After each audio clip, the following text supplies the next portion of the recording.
Hola, buenos días a todos, bienvenidos a este podcast académico. Hoy vamos a platicar sobre un tema fascinante, cómo las propiedades físico-químicas de un fármaco determinan el sistema de liberación modificada. Y bueno, mi nombre es Junuen y en esta ocasión nos acompaña Vero.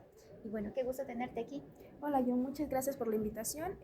Es un gusto acompañarlos en este espacio para hablar sobre los sistemas de liberación modificada, que es un tema muy importante dentro de la tecnología farmacéutica debido a su impacto en la eficacia y la seguridad de los tratamientos.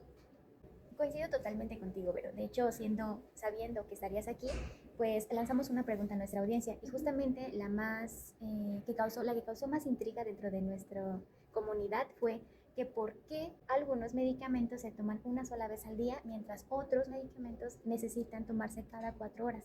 Bueno, para comenzar a lo mejor desde la base y podamos entenderte mejor, ¿qué nos podrías decir sobre esto? Bueno, es una pregunta muy interesante, John. Para entenderlo, primero debemos definir qué es un sistema de liberación modificada. Básicamente son formas farmacéuticas diseñadas para alterar la velocidad, el tiempo o el sitio de liberación del principio activo comparado con las tabletas o cápsulas convencionales. Su meta es optimizar el efecto terapéutico, mantener los niveles del fármaco y que estos sean estables en el cuerpo. Y claro, hacerle la vida más fácil al paciente disminuyendo la dosis al día. Claro, entiendo. Y bueno, para verlo de manera más clara, con un ejemplo, podríamos hablar sobre el ketoconazol. Así es, el ketoconazol es un antifúngico utilizado para infecciones fúngicas, cutáneas, mucosas y sistémicas. Pertenecen al sistema de clasificación biofarmacéutica, que es la clase 2, el cual tiene una baja solubilidad y una alta permeabilidad. Claro, eso significa que la principal limitación para su absorción es la velocidad pues, de disolución, ¿no? Entonces, por ejemplo, yo había leído que su solubilidad justamente depende fuertemente del pH del medio.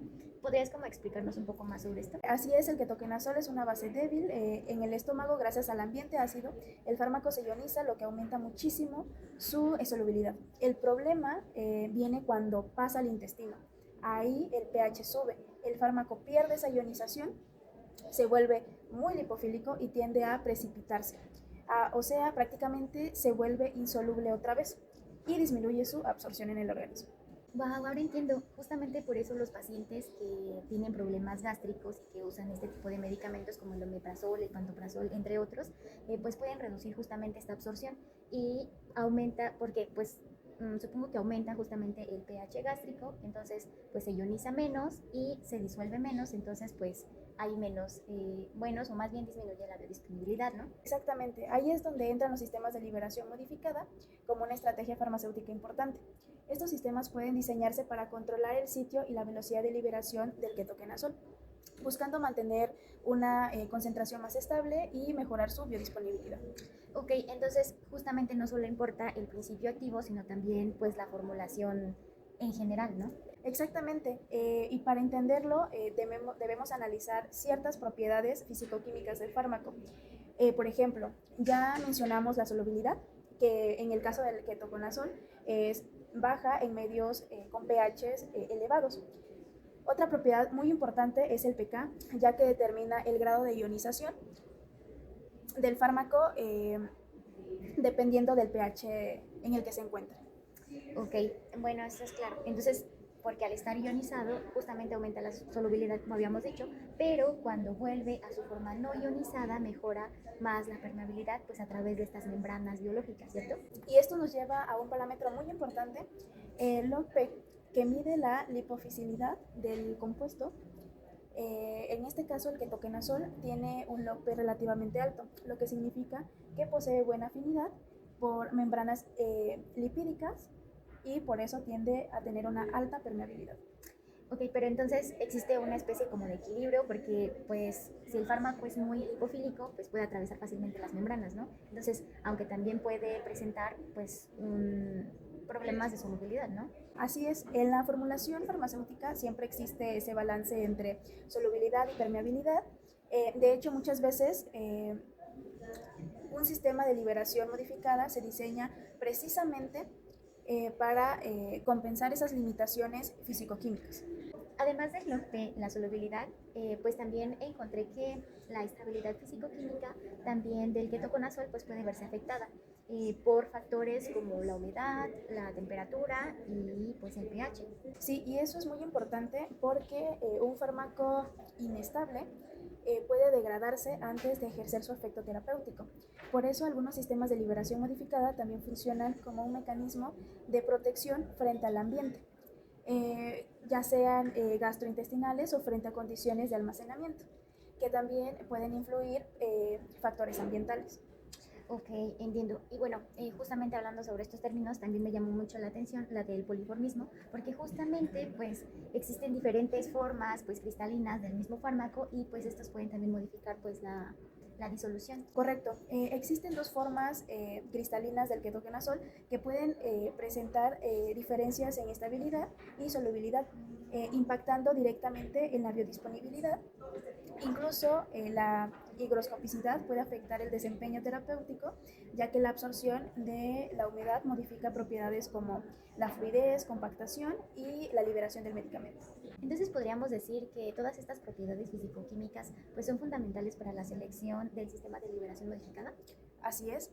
Por ejemplo, para un fármaco con baja solubilidad, como el ketoconazol, podría emplearse nanopartículas, dispersiones sólidas o sistemas lipídicos para mejorar la disolución y absorción.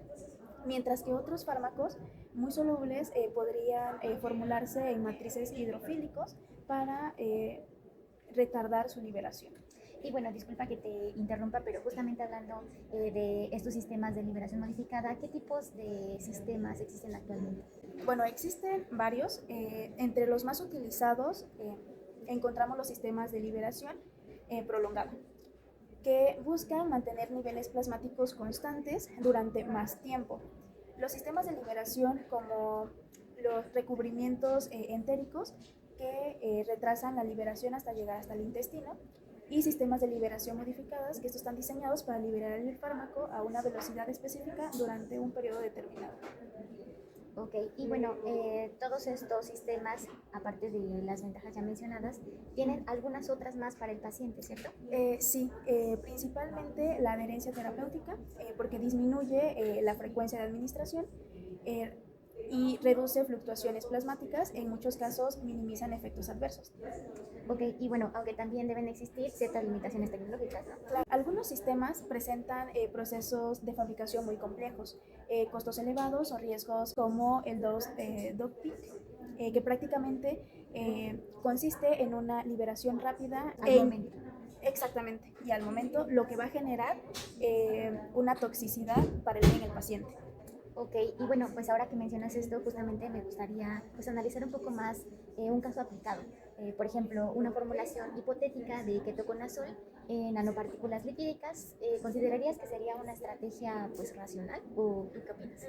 Sí, definitivamente, debido a la baja solubilidad del ketoconazol, las nanopartículas lipídicas podrían aumentar el área superficial y mejorar la solubilidad del fármaco. Además, al estar incorporado en una matriz lipídica, también podría proteger particularmente entre la degradación y favorecer la absorción. Ok, y bueno, aunque supongo que todavía pues existen limitaciones, ¿no? Como por ejemplo la estabilidad física o tal vez problemas con el escalamiento. Exactamente, ningún sistema es perfecto, por eso el diseño racional de formulaciones requiere evaluar tanto las propiedades físico-químicas del fármaco como las limitaciones tecnológicas y biofarmacéuticos del sistema. Tengo una pregunta para ti. Si tuvieras un fármaco con alta estabilidad pero baja permeabilidad, ¿qué estrategias considerarías? Bueno, probablemente utilizaría un sistema que favorezca la absorción, como el uso de permeabilizantes, tal vez, nanopartículas o incluso sistemas mucoadhesivos que justamente aumenten el tiempo de contacto con la mucosa intestinal. Aquí me surge una pregunta interesante. ¿Consideras que todos los fármacos son candidatos ideales para sistemas de liberación modificada? No necesariamente. Algunos fármacos con vida media muy larga o con ventana terapéutica pues muy estrecha podrían pues no ser adecuados, ya que pues pequeñas variaciones a la mejor en la liberación pues podrían generar pues toxicidad o incluso pérdida del efecto terapéutico. Ok, entonces es donde la fisicoquímica farmacéutica se vuelve fundamental para tomar decisiones relacionadas en el diseño de medicamentos. Justo, tienes razón. Por ello considero que pues comprender propiedades como el pKa, el OP, la solubilidad, pues nos permiten entender por qué pues un mismo fármaco pues puede comportarse de manera pues completamente distinta, a lo mejor pues dependiendo de la formulación utilizada.